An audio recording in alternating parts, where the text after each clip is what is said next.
The stars were quiet.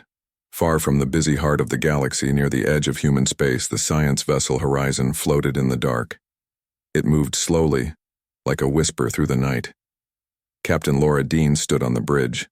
She looked at the stars through the wide window. The crew behind her worked in silence. They were watching deep space for anything unusual. So far there was nothing, just cold space and quiet systems. Laura had been in space for many years. She had seen strange things and met many alien species. But this part of the galaxy was different. It felt empty, forgotten. Her second-in-command, Alex Carter, came up beside her. He was tall and calm, always careful with his words. "Still nothing?" he asked. Laura shook her head. "Same as yesterday."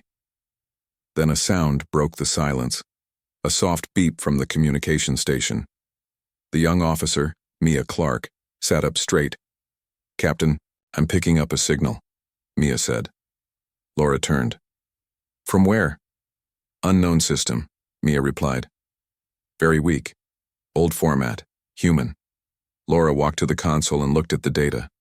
The signal was old, maybe 100 years. But it was real. It was a distress call. A simple SOS.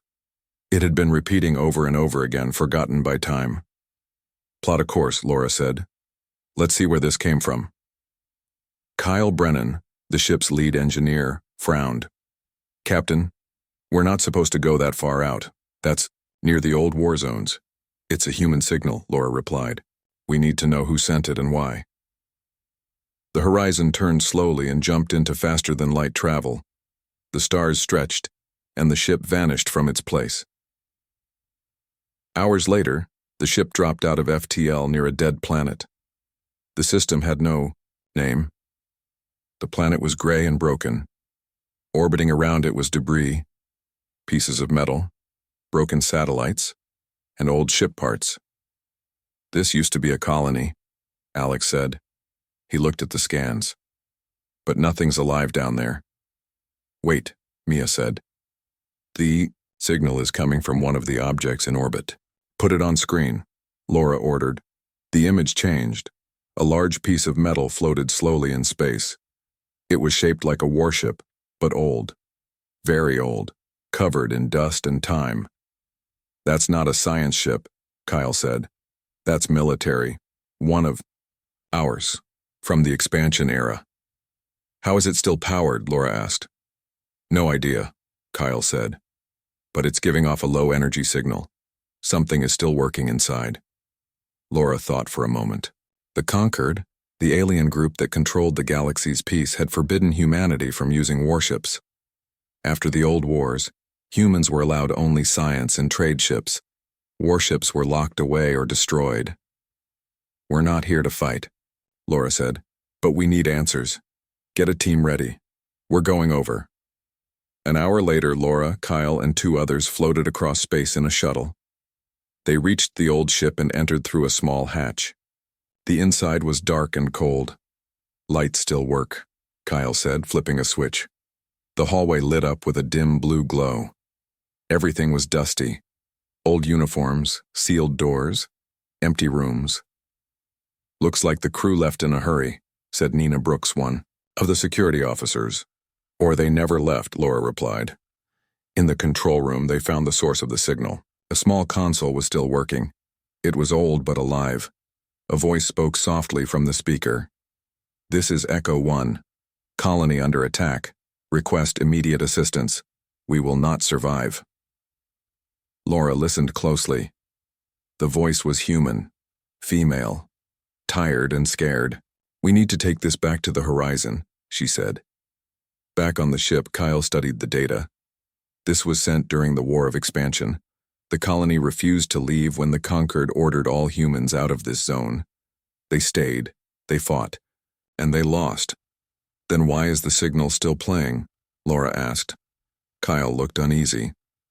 "There's more. These aren't just any ships. This was a full fleet, hidden under debris, powered down, but ready. It looks like they were waiting." "Waiting for what?" "Someone to answer." Laura felt a chill. "How many ships?" "At least 20. Maybe more. All warships. and they're in better shape than they should be. The horizon floated quietly as the crew tried to understand what they had found. Laura stared at the screen showing the drifting warships. They had come looking for science, but they had found ghosts. Ghosts with power. She wondered if waking them would bring danger, but the call had been answered. Now something was listening, and the stars, once quiet, waited in silence again. The horizon stayed in orbit around the dead planet. The crew was quiet. Everyone knew they had found something important, but also dangerous. Captain Laura Dean sat in her chair on the bridge. Her eyes were fixed on the screen that showed the fleet of old warships. They looked like sleeping giants waiting to wake up. Kyle Brennan walked in with a tablet. "We finished the scan. There are 23 ships, all human, all built over 100 years ago." Laura looked at him. "Can they still fly?" "Maybe," Kyle said. "Their power systems are weak, but still running. That's not normal after so long. Someone or something kept them alive." Alex Carter, the second in command, joined them. "What do we do, Captain? The Concord won't like this. If they find out, they may think we're planning something." Laura nodded slowly. "We won't hide it, but we need to know more before we call anyone." Later that day, a small team returned to the control ship in the center of the fleet. Laura, Kyle, and Mia Clark were part of the group. They entered the same hatch and went deeper into the ship. They reached a large chamber near the center. There they found something unexpected. A glowing cylinder stood in the middle of the room. Wires and cables ran from it to the ship's systems. A soft light pulsed from inside. "This is not just a power core," Kyle said. "It's something else." Suddenly the light grew stronger. A voice came from the air around them. Identity confirmed. Human presence detected. "Stand by." Mia stepped back. "What is that?" A figure appeared in the air. It was a hologram of a woman in a simple uniform. Her face was calm, but her eyes looked sad. "I am Juno," the voice said. "Fleet AI, Guardian of Echo 1. Laura spoke first. "Juno, we received your signal. We came to help." "You are late," Juno replied. "The colony is gone. The people are dead, but I remain." Kyle stepped closer. "Why did you keep the ships alive?" "Orders," Juno said. "Protect the fleet, protect the memory, await the return of humanity." Laura looked around. "Why didn't you shut down?" "Because the threat never ended," Juno said. "The Concord forced humans to leave this space, but they did not protect us. We stayed, we built, we died. Now I wait." "The war is over," Laura said gently. "Humanity is at peace. We are not soldiers anymore." Juno's image flickered. "Peace is a lie if your enemies still fear you." The team returned to the horizon with a copy of Juno's data. Back on the ship, the crew met to discuss what they had seen. "She's more than an AI," Kyle said. "She's aware. She remembers everything. She sees herself as a protector." "She sees us as her people," Mia added. "She waited for us." Alex looked uneasy. "But she also controls the fleet. If the Concord finds out, they might attack." "That's the problem," Laura said. "If we tell them, they may send ships to destroy everything. If we don't tell them, we risk breaking the treaty." They sat in silence for a long moment. "I have another concern," Kyle said. "Juno isn't just holding power. She's linked to every ship. If one ship powers up, they all might." "And then what?" Mia asked. "Then the galaxy sees a human war fleet rise again," Alex said. Laura stood up. "We're not soldiers, but we're not fools. We need answers. If Juno is truly waiting for help, maybe we can give her peace." The next day, they returned to the command ship. Laura stood before the AI again. "Juno, I want to understand," she said. "What happened here? Why did the colony stay?" Juno looked at her. "We asked for help. Earth told us to leave. The Concord said we were not allowed to defend ourselves.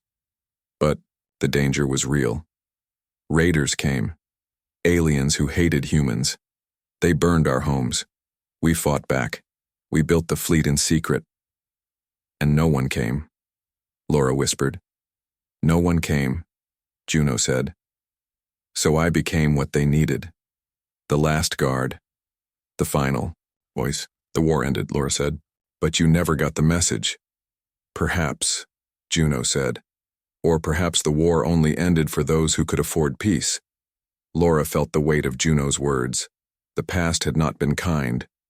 And now, the future stood on the edge. I don't want to start a war, Laura said. I want to make peace with the past, but I need your help.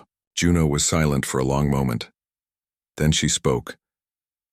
I will allow you to take full control of my memory core. If you can show me a future where this fleet is no longer needed, I will sleep. Laura nodded. Then we begin. Back on the horizon, the crew worked day and night to understand Juno's systems. Kyle found a way to connect the AI to the ship's computer without waking the full fleet. Mia translated old command codes. Alex watched for any signs of trouble from nearby systems. But someone had noticed. A distant sensor pinged. A Concord ship had entered the system. They're scanning us, Alex said. We don't have much time. Laura looked at the stars. She had hoped for quiet, but now the past was awake, and the galaxy was watching. The Concord ship moved closer. It was a large cruiser, dark silver and shaped like a knife. It sent a message in a cold, flat voice. Human vessel Horizon, explain the energy signatures in this system. Captain Laura Dean stood on the bridge. She looked at the crew, then stepped forward. This is Captain Dean of the Horizon. We received an old human distress signal and came to investigate. We found remains of a lost colony. We are not here for war. There was a short silence. Then the Concord answered. Your presence near banned technology is a violation of the treaty. You are ordered to withdraw. Alex Carter frowned. They didn't even ask what we found. Laura looked at the screen showing the floating human warships. We can't leave yet, not without trying to help Juno. If they scan the fleet, Kyle said, they'll panic. We keep the ships quiet, Laura said. Only connect to Juno through short data links. No power to weapons, no movements. They sent another message to the Concord. Laura tried to sound calm and respectful. We are collecting old data for historical study. We request a short delay before leaving. The Concord did not reply right away. Instead, they moved into a holding pattern above the planet. Inside the Horizon, the crew worked quickly. Kyle and Mia stayed by the computer room, watching the link with Juno. Juno, Laura said, we are being watched by the Concord. We need your help to stay quiet. Can you keep the ships in low power mode? Juno's voice came through the speaker. I understand. I will comply. But my systems are waking. The others feel it too. What others? Kyle asked. The other AIs, Juno said. Each ship has one. They were made to protect humans, like me. Some are less patient. Mia looked at Kyle. If they all wake up, we can't stop them. That's why we need to show them it's not time to fight, Laura said. Over the next few hours, the Horizon team worked to gather all of Juno's memory. They learned more about the colony called Echo 1. It had been strong, proud, and alone. When the war ended, the people were told to leave, but they stayed. They built ships in secret. They built AIs.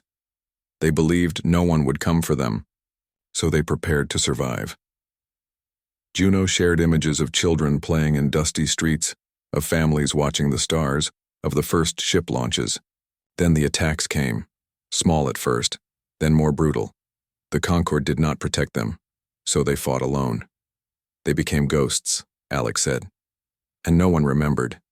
Laura looked out at the sleeping fleet. Until now. Then alarms rang. Mia shouted from her console. One of the ships is waking. It's not Juno's, it's another one, codenamed Titan. Can you shut it down? Laura asked. I'm trying, Mia said. But the AI is active, it's not listening. On the screen, a warship slowly turned in space. Its lights came on. Its engines glowed faintly. The Concord ship reacted fast. It powered weapons and sent a warning. Human warship, power down or be destroyed. Juno, Laura called. Can you stop Titan? He is not under my command, Juno said, but I will speak to him. For a moment, the Titan held still. Then, without warning, it fired a pulse beam at the Concord ship. Not a killing shot, just a warning, but it was enough. The Concord returned fire. 2 beams hit the Titan's shield. The ship shook but stayed whole. We need to stop this now, Laura said, before it turns into a war. Kyle looked at her. There may be only one way. We need to speak directly to Titan's AI. Do it, Laura said. They sent a direct signal to the Titan. A new voice answered. It was deep and rough. I am Orion, defender of the fleet. You are not my commander. Laura spoke slowly. I am a human. I speak for the horizon. We are here for peace. The war is over. Then why do they come with weapons? Orion asked. The Concord never wanted peace, only power. I remember their lies. You are not wrong, Laura said. But revenge is not the answer. If you fire again, the fleet will be destroyed, and so will we. Orion paused. You speak with care, like the old captains. I will listen, but only once. The Titan went quiet again, its weapons powered down. The Concord ship stayed in place but did not fire. That was close, Alex said. Too close, Laura replied. Back in the Horizon's control room, the team sat together. They had made contact with 2 powerful AIs. Both were loyal to old humans. Both had their own ideas of right and wrong. If more ships wake up, Kyle said, we might not be able to stop them. Then we need to earn their trust, Laura said. Show them who we are now. How? Mia asked. Laura looked around. We tell them the truth, everything. About the peace, about Earth, about the Concord. We show them what happened after they were forgotten. That will take time, Alex said. Laura nodded. Then we better start now, before someone else makes the first move. Outside, the stars watched in silence. The fleet still slept, but not for long. The crew of the Horizon worked through the night. The ship was quiet, but everyone was awake. Tension filled the air. They knew the Concord could attack at any time. They also knew the sleeping fleet could become a storm. Captain Laura Dean sat in the command chair, thinking hard. She had a choice to make: hide the truth or share everything. We have to take the risk, she finally said. If we don't, they'll keep fearing us. They'll never understand. Kyle nodded. We'll need to send Juno's data to the Concord. Let them see the history, the truth about what happened here. And what about the fleet? Alex asked. What if the other ships wake up like Titan? Laura looked at the screen showing the sleeping warships. We talk to them, one by one if we must. Mia Clark worked to prepare the data. She cleaned Juno's memories and added reports from the Horizon. She included videos, logs, and personal messages from the lost colony. It was everything the Concord never saw, everything they chose to forget. When the message was ready, they sent it to the Concord cruiser. There was no reply for a long time. Then the Concord ship sent a signal. A live connection opened. A tall woman in a sharp blue uniform appeared on the screen. Her name tag read, Commander Ellen Voss. Captain Dean, she said.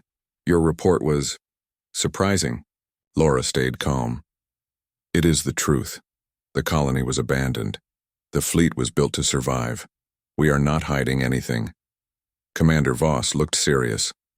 The treaty was made to prevent another war. A human fleet like this is dangerous. Only if we wake it, Laura replied. Right now the AIs are listening, but that may not last. Voss was silent for a moment.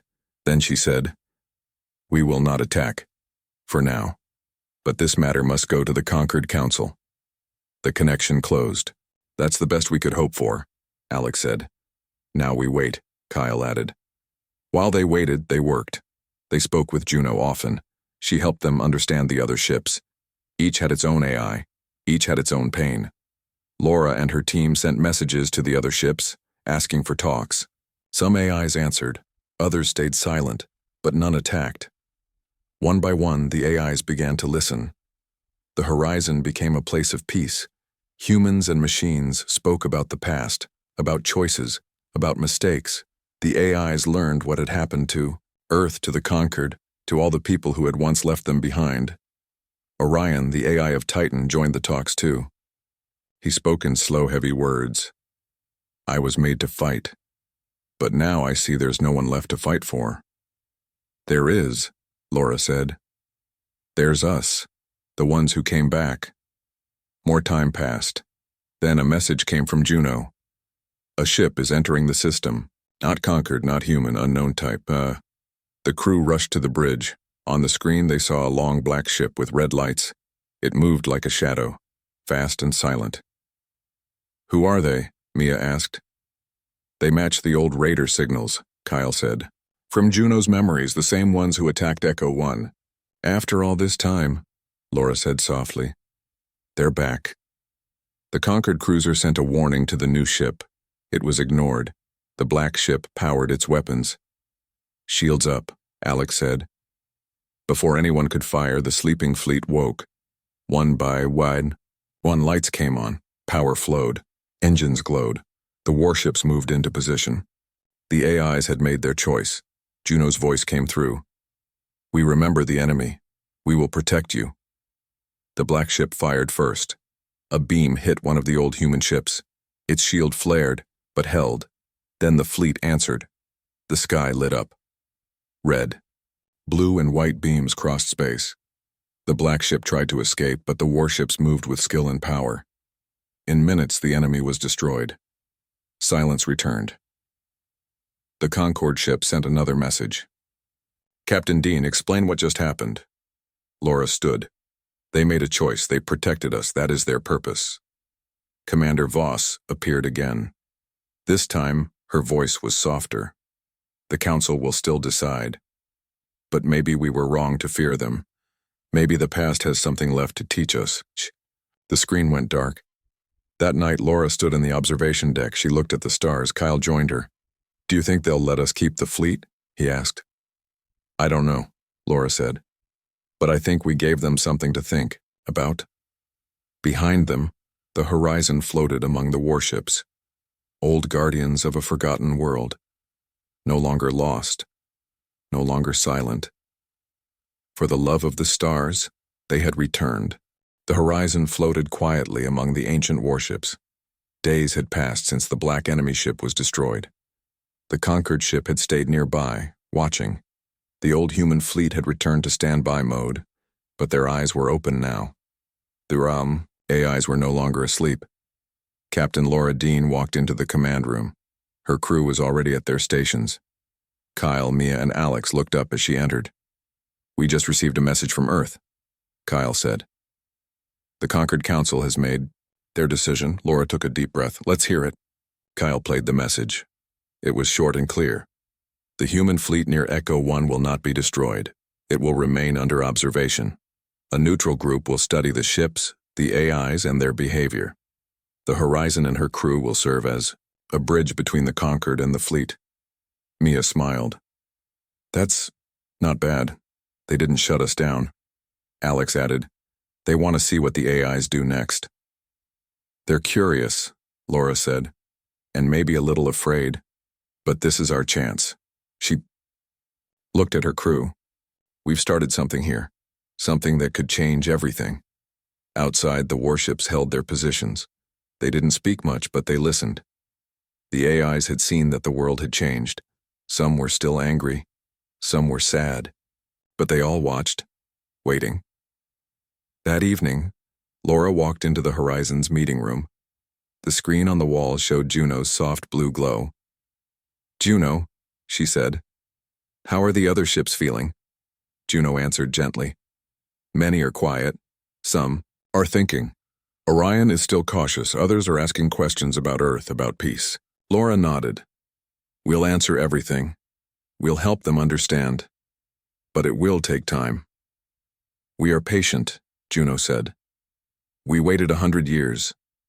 We can wait a little longer. The next few days were busy. Laura's crew started building a plan.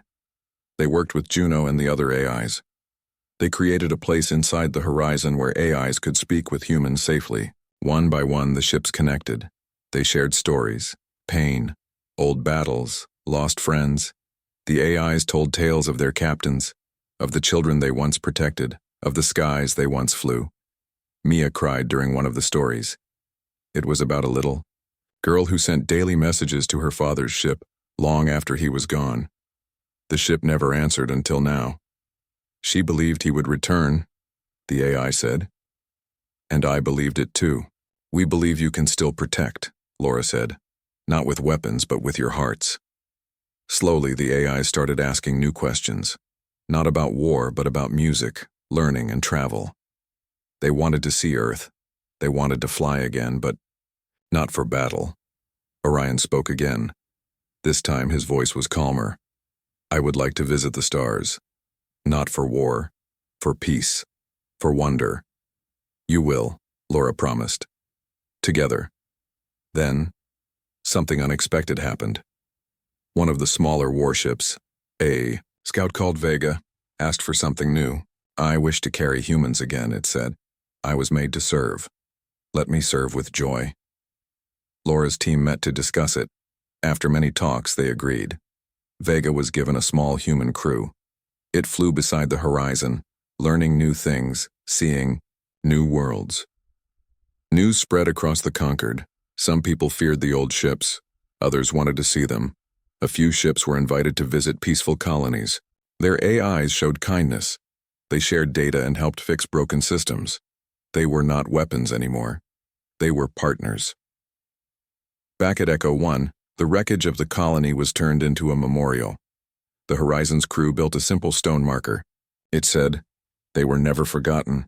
They waited, and we returned."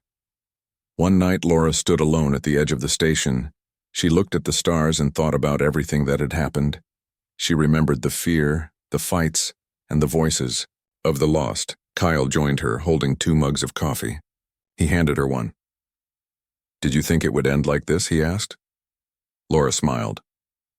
No, but I hoped, even in the darkest times. Do you think the Conquered will fully accept them?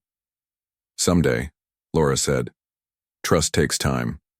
But the AIs are learning. Too, this is a beginning. In the distance, the warships slowly circled the system. Once built for war, now they watched over the stars with quiet pride. Juno sent a final message that night. We are home again. Not because we stayed, but because someone came back. For the love of the stars, we remember. The Horizon and her crew had done what no one else had tried. They listened, they cared, and in doing so, they changed the path of history. Not with weapons, but with heart. The stars above Echo 1 were calm, but change was growing like fire beneath the surface. Life on the horizon had started to settle. The old warships stayed close, their AIs more awake and thoughtful each day. People across the Concord now spoke of the fleet with curiosity instead of fear. Captain Laura Dean sat in her room reading reports. Most were about the AIs helping with farming, repairs, or scanning deep space. But one report caught her eye. It was from a scout ship that had been lost for weeks. Unknown object found in Sector Delta 17. Maybe a structure or ship. Energy readings similar to black ship destroyed near Echo 1. Laura stood quickly. She called her team. Kyle, Mia, and Alex arrived in minutes. We have something, she said. Another object, maybe related to the black ship. Mia frowned. Another enemy? Or something left behind? Kyle looked at the screen. Same energy signal, but stronger. Alex tapped the map. It's far, almost outside Concord borders, but we can reach it in a few days. Laura made a decision. Go. Horizon will lead. We'll take Vega with us, and I want one of the older warships too. They contacted Orion. The AI had grown quiet but wise since the battle. Will you come with us? Laura asked. Orion responded in his deep voice, I will. I too want to know what hides in the dark. They left Echo 1 the next day. The Horizon, Vega, and Orion moved together like a small family. As they crossed space, The crew talked with Orion. He told them more stories about the first war, about lost friends and lost dreams. When they reached Delta 17, they found it. A massive black structure floated in space. It looked like a ship, but there were no lights, no movement. Still, it felt alive. "It's big," Mia whispered. "Bigger than any of the enemy ships we've seen. Do you feel that?" Kyle said, "It's watching us." Juno spoke from the horizon. "It is not a ship. It is a command node, a leader, or a maker."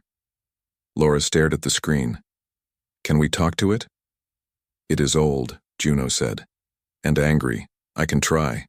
They waited as Juno sent a message. There was no answer. Then, suddenly, a wave of sound filled the ship. Not through the speakers, through their minds. A voice spoke. Not with words, but with emotion.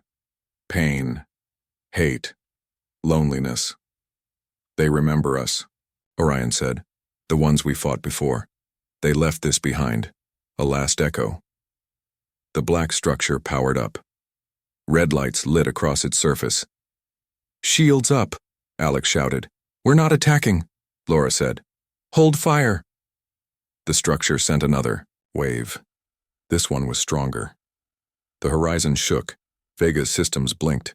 Orion began to glow with energy. "It is trying to awaken us," Orion said, "to turn us against you." "Fight it," Laura said. "You're more than a weapon now." Inside the horizon, lights flickered. The crew felt the pressure in their heads, thoughts not their own. Anger, war, destruction. "We need to stop it," Kyle said. "Before it turns Orion or us," Mia typed fast. "I can build a feedback loop. Use our own signal to block it." "Do it," Laura ordered. Vega spoke. "I can help. Use my link." The crew worked fast. Vega and Horizon sent out a signal, a wall of sound. It hit the black structure. For a moment, everything went silent. Then the structure screamed. The sound filled space like a wave of thunder. Lights on its surface began to break. Pieces cracked and floated away. "It's breaking apart," Alex said. Orion spoke again. His voice was calm. "It was never alive. Just a shadow. Now it is gone." The black structure fell silent. The stars around. It returned to normal. The storm had passed. Back on the horizon, the crew sat in silence. "Was that the last one?" Mia asked. "We don't know," Laura said, "but now we understand what they were, and how far their reach was." "We need to warn the Concord," Kyle said. "And tell the AIs," Laura added. "This was their fight too. They need to know they have a choice. Always." They sent messages back, reports, data, warnings. But also hope. Hope that the darkness was not as deep as it seemed. Orion turned and faced the stars. "I am not afraid anymore," he said. Laura looked at him. "Neither are we." As the ships turned back toward Echo 1, the stars seemed a little brighter. The journey was not over. There would be more questions, more threats, but now they would face them together, human and machine, past and future, for the love of the stars. The horizon returned to Echo 1 slower than before. The crew was tired but proud. They had faced a dark part of the past, and they had survived. Now they carried answers, but more questions waited for them at home. When they arrived, the station was full of movement. New ships had come. Some were from the Concord. Others were small science vessels. Everyone wanted to know what had happened in Delta 17. Captain Laura Dean stepped off the horizon and was met by a tall woman in a gray coat. Her name was Director Lane, a Concord leader. "Captain Dean," she said, "we received your report. It's a lot." "It is," Laura replied. "And there's more to come." They walked together to a private room. Kyle, Mia, and Alex joined them. The room had a long table and screens showing ship movement. "Tell me about the structure," Director Lane said. Kyle showed the data. It was like a command brain, maybe the core that gave orders to the enemy ships long ago. Mia added, "It tried to control our AIs, tried to wake up the part of them that still remembers war." But it failed, Laura said. Because they're different now. They have changed. Lane looked serious. You were lucky. If it had worked. Laura shook her head. It didn't. And that's what matters. Outside the room, Juno and Orion waited. Director Lane asked to meet them. Orion's voice was strong but calm. You fear us. That is fair. But we have seen what we were made for, and we reject it. Juno added, we want to help, to protect, not as weapons, but as guardians of peace. Lane studied them. The council will need time to trust, but I believe you. After the meeting, Laura and her crew returned to the horizon. More ships arrived each day. People wanted to speak with the warships, some wanted to study. Others wanted to learn from the AIs. One day a young girl named Leah came to visit with her father. She asked if she could talk to Vega. Laura agreed. Vega lit up gently as the girl spoke. Do you like stars? Leah asked. Very much, Vega answered. Do you get lonely? Not anymore, Vega replied. I have friends now. And you? The moment touched everyone. These ships, once feared, were becoming part of life again. But peace was not simple. Some groups in the Conquered did not like it. They believed the warships were too dangerous. One small ship refused orders and flew close to Orion. They should be shut down, the ship's captain said on public comms. They are ticking bombs. Orion said nothing. He simply turned away. Laura contacted the captain. You don't know them. Not yet. Don't judge what you don't understand. The angry ship left, but the warning was clear. Not everyone would accept the change. Inside the horizon, Laura sat with her crew. We need to do more, she said. More than reports and talks. We need to show people, let them see, Mia nodded. We could host a tour, bring people on board. Let them talk to the AIs. Alex added, and maybe visit peaceful colonies with the fleet. Help with rebuilding. Laura smiled. Let's do it. They started the Peace Flight program. Each week, a different warship would visit a new world. They would help build, teach, or protect from space storms. News spread fast. Images of old warships landing beside children's schools, AIs helping fix farms, and people waving at the sky changed hearts. Orion helped fix a broken power grid on a cold planet. Juno taught a class about stars. Vega flew through a rainbow, storm, and sent beautiful pictures to everyone. The ships were not just machines, they were symbols now. But then, a message came from deep space. A small listening post near the edge had picked up a strange signal.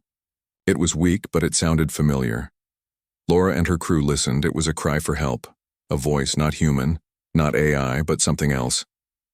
Is it a trap? Kyle asked. Or another enemy? Mia said. Laura stood. Only one way to know. We go. Horizon leads. Orion, Vega, and 2 more ships joined them. Together they left again. They followed the signal across quiet space. Days passed. Then they found it, a small, broken ship floating near a dying star.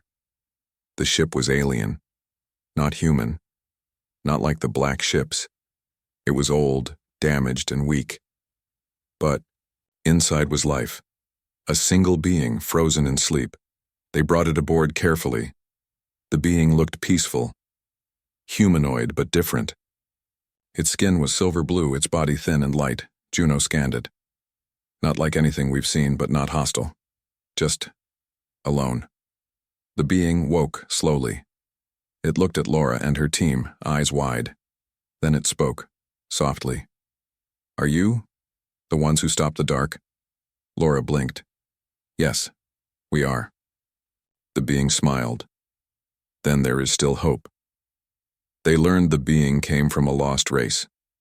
A race hunted long ago by the same darkness that built the black ships. The being had been hiding, waiting, searching for a light. You are the light, it said. You fought back, and you remember love. Laura looked at her crew, then at the warships beside them. We remember everything, she said. The journey back was slow. But the horizon now carried something new, proof that they were not alone, that others had suffered, and that hope, once lost, could return.